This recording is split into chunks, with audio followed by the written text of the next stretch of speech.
అందరికీ నమస్తే అండి. Arun Shiva the rate of YouTube channel స్వాగతం. నేను మీ కేఎస్ వరప్రసాద్ను.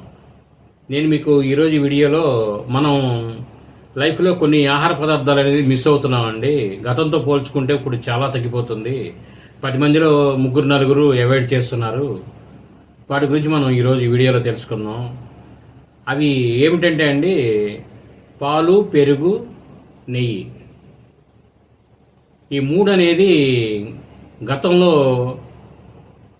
పోల్చుకుంటే ఇప్పుడు బాగా తగ్గిపోతుందండి. రాను రాను బాగా తగ్గుతుంది. 10కి సగం మంది 5 దాకా అవాయిడ్ చేస్తున్నారు. అది కేవలం తల్లిదండ్రుల అశ్రద్ధ అని మనం అనుకోవాలి. ఇప్పుడు మా అమ్మగారు ఉన్నారండి. మా చిన్నప్పటి నుంచి 2 పూట్ల మజ్జిగన్నం అనేది అలవాటు చేసేవారు. పెరుగుతో 2 పూట్ల మనం ఏ కూరతో తిన్నా, పచ్చడితో తిన్నా మజ్జిగన్నం తినాల్సిందే. ఫస్ట్ నుంచి అలాగే చేశారు. ఈ మధ్యన మేము టిఫిన్ చేస్తా సాయంత్రం పూట అనేది మానేసాం, ఒక 4-5 సంవత్సరాల నుంచి. గతం అప్పుడు దాకా కూడా 2 పూట్ల మజ్జిగన్నం అనేది తినేవాళ్ళం. ఇప్పుడు దానివలన కనబడకుండా ఎంత హెల్దీ అనేది ఎవరికి తెలియట్లేదండి. ఈ రోజున ఎవరికి తెలియట్లేదు. గబగబా బాగాలేదంటే హాస్పిటల్కి వెళ్ళి టాబ్లెట్లు వేసుకుంటున్నారు, లేదనుకోండి పడుకుంటారు. అలాగే చేస్తున్నారు కానీ మన తిండి మార్చుకుందనే ఆలోచన అనేది చేయట్లా.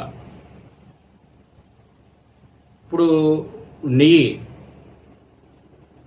అనేది కూడా కంపల్సరీ అనేది. చాలామంది నెయ్యి అంటే పక్కెళ్ళి కూర్చుంటారు. అలాగే పాలంటే కొంతమంది పాలనేది ఉపయోగిస్తున్నారండి. అలా కాదండి, పాల కంటే మంచిది పెరుగు. మీరు చదవండి మాధ్యమాల్లో పెరుగు గురించి మొత్తం ఒకసారి వివరం చదవండి. నెయ్యి గురించి, పెరుగు గురించి. స్వచ్ఛమైన నెయ్యి కావాలి అంటే నేను మీకు గతంలో అడ్రస్ చెప్పాను. నేను నెక్స్ట్ వీడియోలో ఫుడ్ ఐటమ్తో పాటు మీకు అడ్రస్ చెప్తాను. మీరు మంచి నెయ్యి తెచ్చుకోవచ్చు. అలాగే ఈ వీడియో మీరు చూస్తున్న వ్యూవర్స్ అందరూ, ప్రతి ఒక్కరు కూడా వారి వారి పిల్లలకు చిన్న వయసు నుంచి పాలు, పెరుగు, నెయ్యి కంపల్సరీ అలవాటు చేయండి. మా చిన్నప్పుడు మా నాయనమ్మ గారు మజ్జిగ చిలికిన తర్వాత వచ్చిన వెన్నని తీసి వేరే గిన్నెలు వేసుకుంటూ చేతుకున్న వెన్నని కాళ్ళకి రాసేవారు. అలా చిన్నప్పుడు అలా చేసేవారు. చెప్తున్నా, అలా వెన్న వాటికి అంత ప్రాధాన్యత ఇచ్చేవారు. కాబట్టి ఈ వీడియో మీరు పూర్తిగా చూసినందుకు ధన్యవాదాలు. మేము మరిన్ని వీడియోలు చేయడం కోసం లైక్ చేయండి, షేర్ చేయండి, తప్పకుండా సబ్స్క్రైబ్ చేసుకోండి మీరంతా. Thank you.